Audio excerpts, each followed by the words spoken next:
ইংরেজি নতুন বছরে রাজধানীর আইজিএম হাসপাতালের প্রসূতি বিভাগে মঙ্গলবার রাত্রি 12টা থেকে বুধবার সকাল পর্যন্ত দুটো কন্যা সন্তানের জন্ম হয়। নতুন বছরে প্রসব হওয়া শিশুদের স্বাগত জানায় হাসপাতালের প্রসূতি বিভাগের নার্সরা।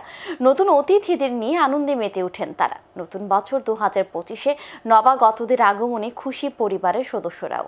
আইজিএম হাসপাতালের প্রসূতি বিভাগের এক নার্স জানান, নারীরা অনেক দূর এগিয়ে যাচ্ছে, অসম্ভবকে সম্ভব করে দেশ এবং রাজ্যকে এগিয়ে নিয়ে যাওয়ার চেষ্টা করছে।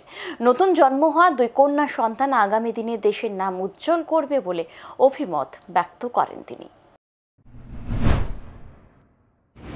রাত্র 12টার পরে এখন অবধি দুইটা মেয়ে সন্তানের জন্ম হলো, তাতে আমরাও খুব খুশি, কারণ নারীরা এখন অনেক কিছু করছে ভারতবর্ষে। তার জন্য দুটি বড় হয়ে অনেক বড় হবে, তারা অনেক কিছু উন্নত করবে, তাই আশা করছি। আমরা খুবই খুশি দুইটা নারী জন্ম হওয়াতে। দুইটি মেয়ে জন্ম হয়েছে এখন।